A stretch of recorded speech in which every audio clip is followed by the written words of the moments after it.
ফের একবার আগুন জ্বলছে বাংলাদেশে। অশান্ত বাংলাদেশ এবং বাংলাদেশে ভারত দেশ আরও বাড়ছে, অর্থাৎ ভারতের প্রতি বিদ্বেষ আরও বাড়ছে। শুরুটাই হয়েছিল ওসমান হাদির খুন ঘিরে। গতকাল যখন সিঙ্গাপুর থেকে তার মৃত্যুর খবর আসে, গুলিবিদ্ধ নেতা ওসমান হাদির মৃত্যু হয়েছে সিঙ্গাপুরে। ইনকিলাব মঞ্চের ওসমান হাদির মৃত্যুর খবর যখন আসে, তারপর থেকে গণবিক্ষোভে উত্তাল হয়ে ওঠে ঢাকা, চট্টগ্রাম। শাহবাগ স্কোয়ার অবরোধ করা হয়।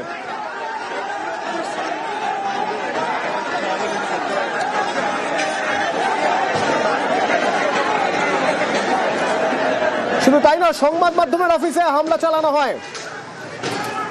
প্রথম আলো এবং ডেইলি স্টারের অফিসে হামলা চালানো হয়, ভাঙচুর, আগুন ধরিয়ে দেওয়া হয়।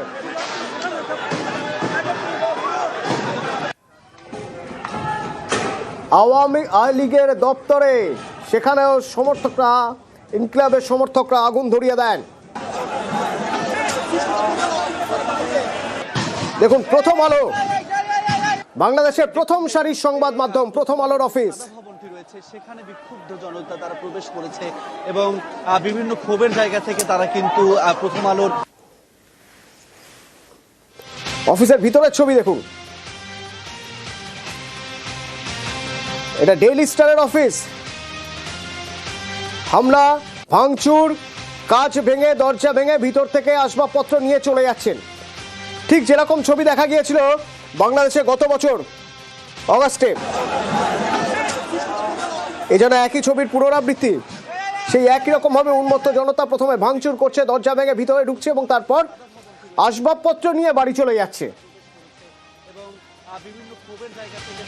আওয়ামী লীগের দপ্তরে আগুন ধরিয়ে দেওয়া হয়। এরপর শুধু তাই নয়, বাংলাদেশে ভারতীয় দূতাবাসের অফিস, সেই অফিসেও হামলা চালানো হয়। ধানমন্ডিতে বঙ্গবন্ধুর বাড়ি, পরিস্থিতি আয়ত্তের বাইরে চলে যেতে পারে বুঝে গতকালই তদারকি সরকারের প্রধান উপদেষ্টা মোহাম্মদ ইউনূস সংযত থাকার আবেদন জানান এবং জানান শনিবার অর্থাৎ আগামীকাল জাতীয় শোক দিবস হিসেবে ঘোষণা করা হবে বাংলাদেশে।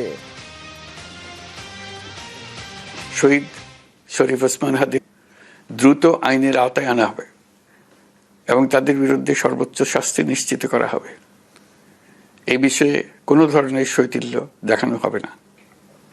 আমি দেশের সকল নাগরিকের প্রতি আন্তরিক আহ্বান জানাচ্ছি, আপনারা ধৈর্য ও সংযম বজায় রাখুন।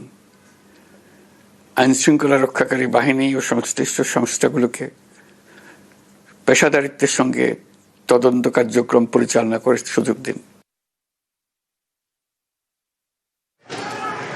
যে ঢাকাটা নয়, চট্টগ্রাম ভারতীয় অ্যাসিস্ট্যান্ট হাই কমিশনারের অফিসে ইট ছোড়া হয়।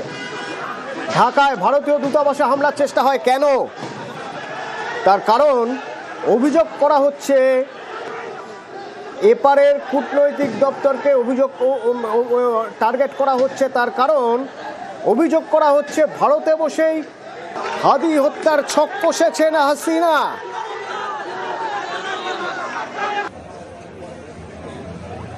ভারত বিদ্বেষকে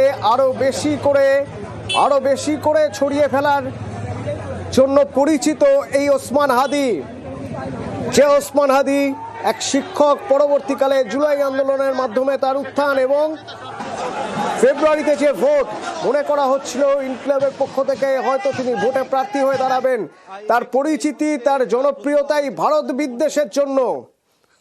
তার পরিচিতি, তার জনপ্রিয়তা গ্রেটার বাংলাদেশের ম্যাপের পিছনে তিনিই ছিলেন বলে মনে করা হয়। যে গ্রেটার বাংলাদেশের ম্যাপে নাকি ভারতের 7 সিস্টার্সকে ঢুকিয়ে দেওয়া হয়েছে। সেই ওসমান হাদির খুন ভারত বিদ্বেষের মাত্রা যেন আরো বাড়িয়ে দিয়েছে কিছু মানুষের মধ্যে। তারই ফলশ্রুতি এই। শুধুমাত্র সংবাদ মাধ্যম কেন, ঢাকায় ভারতীয় দূতাবাস, চট্টগ্রামে ভারতীয় অ্যাসিস্ট্যান্ট হাই কমিশনারের অফিস হামলার মুখে পড়ল। আন্তর্জাতিক সম্পর্ক বিশেষজ্ঞদের সঙ্গে আমরা যোগাযোগ করেছিলাম, জানতে চাইছিলাম বাংলাদেশের এই মুহূর্তে পরিস্থিতি তারা কিভাবে দেখছেন, দিল্লি কি ভাবছে। রাজাগোপাল ধর চক্রবর্তীর বক্তব্য শোনাবো, ইমন কল্যাণ লাহিড়ী বক্তব্য শোনাবো আপনাদের। অলরেডি আওয়ামী লীগকে অ্যান্টি টেররিস্ট অ্যাক্টে ব্যান করা হয়েছে। নির্বাচন কমিশন তার রেজিস্ট্রেশন খারিজ করেছে, নির্বাচনে দাঁড়াতে পারবে না। এখনই তো নির্বাচন হলে তো মানে যারা ক্ষমতা আসতে চায় তারা তো আসবে না, যেখানকার ইউনুস যাদের চাইছে। আওয়ামী লীগ হয়তো দাঁড়াতে পারবে না, কিন্তু তাদের লোকজন হয়তো ইন্ডিপেন্ডেন্টলি দাঁড়াতে পারে। এখন সেইটা যদি আটকানো যায়, আওয়ামী লীগ দেখলেই তাদের উপর আক্রমণ করো, তারাই নাকি ওসমান হাদির হত্যাকাণ্ড ঘটিয়েছে, ভারত সমর্থন করেছে। এই ভারত বিদ্বেষ এবং আওয়ামী লীগ বিদ্বেষ দুটোকে এক করে আগামী নির্বাচন ঘটতে চাইছে। আমার মনে হয় না নির্বাচনটা পেছাবে। তবে এনসিপি জামায়াতের যদি সমঝোতা হয় তাহলেও কিন্তু তারা ক্ষমতায় আসলেও আসতে পারে, যদি নির্বাচনটাকে নিয়ন্ত্রণ করে। নির্বাচন যারা নিয়ন্ত্রণ করে তারাই তো জেতে, না?